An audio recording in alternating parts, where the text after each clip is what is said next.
آنکھ کو نم دیکھا ہے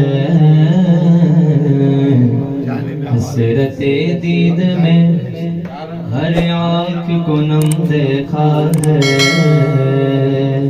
میں نے ان کو تو نہیں ان کا کرم دیکھا ہے، میں نے ان کو تو نہیں ان کا کرم دیکھا ہے، اور ان سے نسبت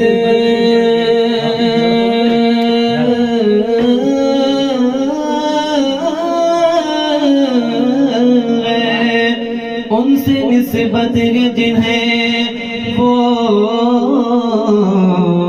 بڑے آرام سے گئے،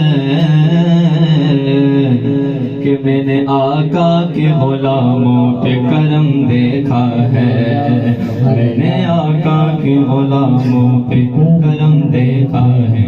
یہ بڑا ہی خوبصورت کلام، اس میں بارگاہ مولا کائنات سید پاک غوث اعظم اور خواجہ غریب نواز تمام کی شان شامل ہیں۔ بڑا ہی خوبصورت کلام۔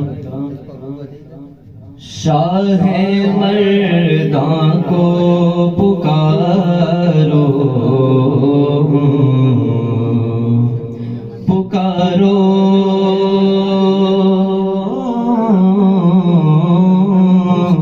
پکارو شاہ مرداں کو پکارو، ملے گا چین تم کو، ملے گا چین تم کو، او بے قرارو پکارو شاہ مرداں کو پکارو، ملے گا چین تم کو۔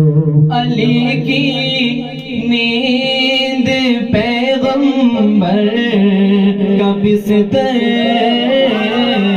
علی کی نیند پیغمبر کا بستر، شب ہجرت کا وہ نورانی منظر، شب ہجرت کا وہ نورانی منظر،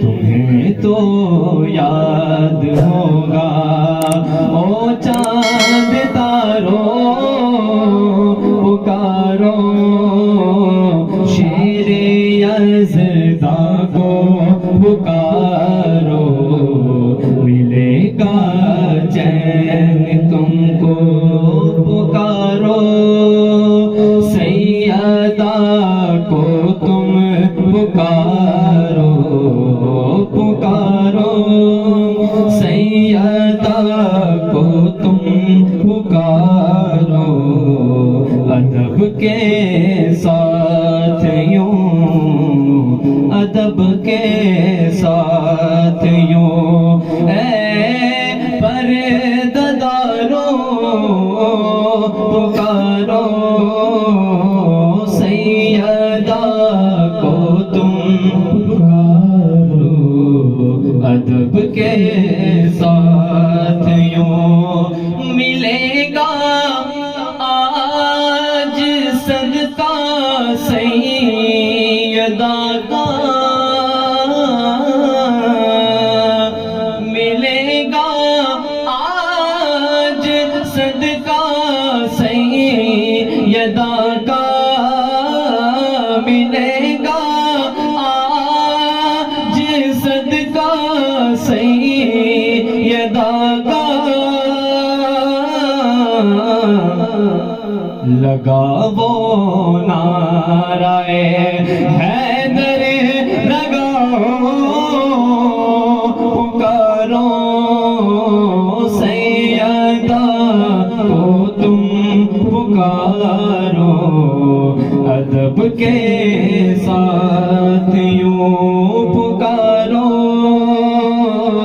شاہ کربل کو پکارو، پکارو شاہ کربل کو پکارو، ملے گی عزت یوں ملیں گی عزتیں یوں او عزیزوں پکارو شاہ کربل کو پکارو ملیں گے عزتیں یوں اور یہ منظر کربلا کا کہ غیر یہ منظر کربلا کا کہ غیر جو سر دیتا ہے جیتا ہوا جو سر دیتا ہے جیتا ہوا کوئی شبیر کا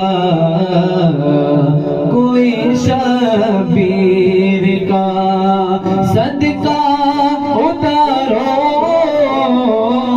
پکارو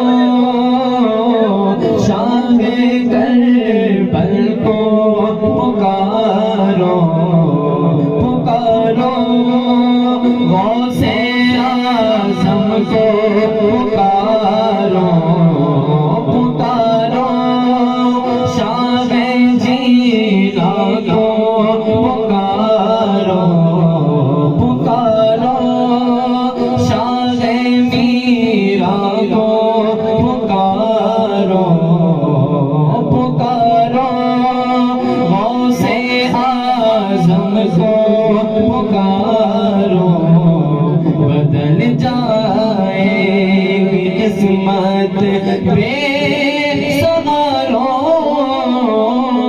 پکارو غوث اعظم کو پکارو بدل جائے اور مریدی لا تخجے ان کا فرمان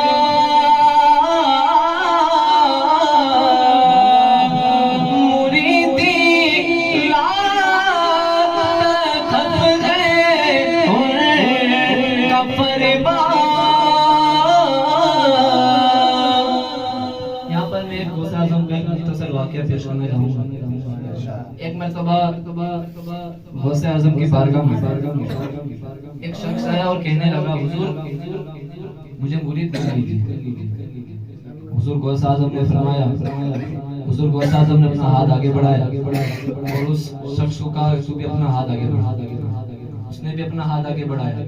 اچانک سے اس شخص نے اپنا ہاتھ کو پیچھے کر لیا. غوث اعظم نے کہا مرید نہیں بننا. کہا حضور مرید تو بننا ہے لیکن دو شرطیں ہیں. کہا کیا ہے؟ کہا ایک شرط تو یہ ہے کہ میں چوری کرتا ہوں چوری نہیں چھوڑی. کہا دوسری شرط کیا ہے؟ کہا دوسری شرط یہ ہے کہ میں نماز کی پابندی نہیں کرتا ہوں نماز کی پابندی نہیں کروں. غوث اعظم نے فرمایا میں تجھے مرید نہیں کروں. کہا کیوں حضور؟ کہا کہ یہ دونوں شرطیں شریعت کے خلاف. یہ دونوں شرطیں شریعت کے خلاف ہے اور عبد القادر کو یہ گوارا نہیں کہ عبد القادر شریعت کے خلاف جو کام کرا اس کو مرید بنا.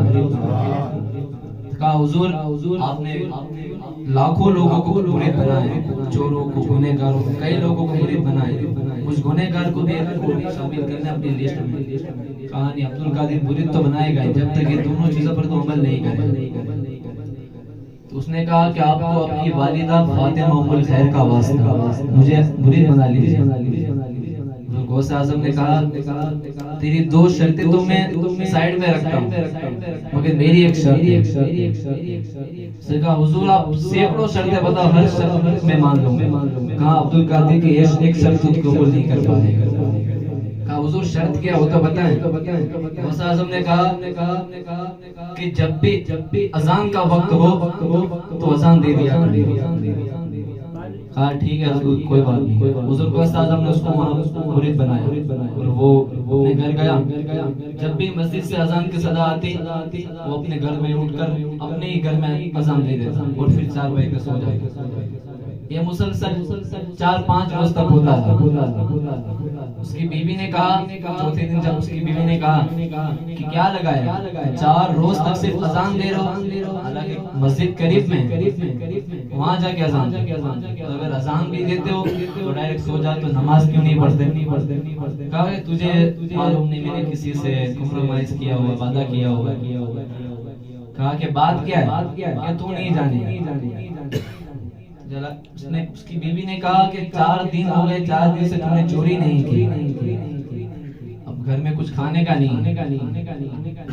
تو کہا کہ میں یہی ٹینشن میں ہوں کہ چوری بھی کرنی ہے اور عبد القادر کا وعدہ بھی نبھانا. دونوں کیسے ہو سکتے؟ کیونکہ جب بھی چوری کے لیے نکلتا ہوں تو یہ خوف رہتا ہے کہ کہیں اذان کا وقت نہ ہو جائے.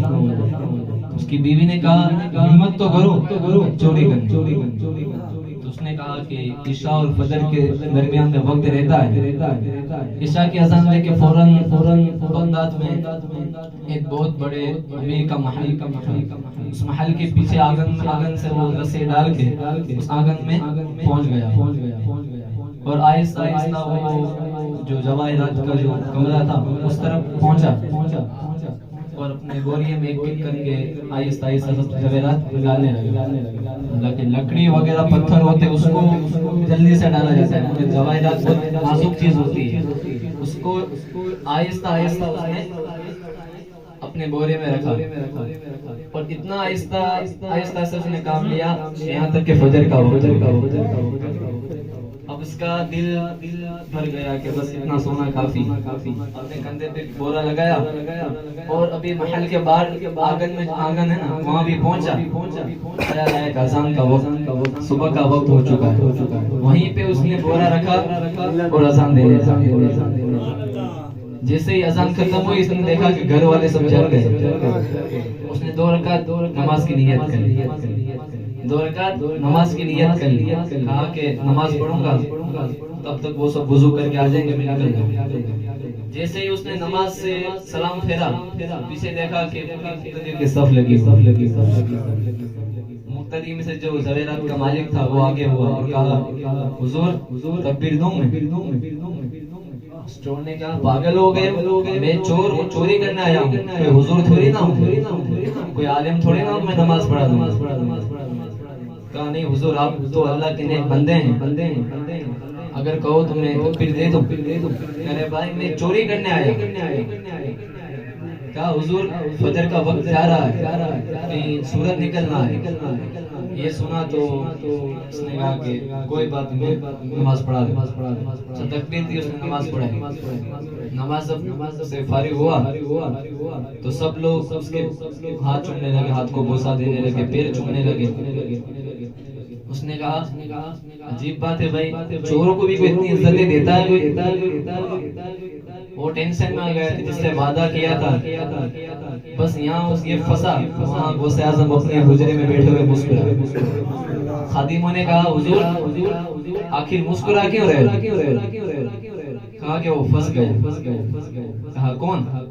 کہ جو مجھ سے مرید ہونے آیا تھا اس کی 2 شرطیں تو سائیڈ میں پڑی ہوئی, مگر میری ایک شرط ابھی تک وہ نہیں قبول کر پایا. میری ایک شرط میں پھنس گیا.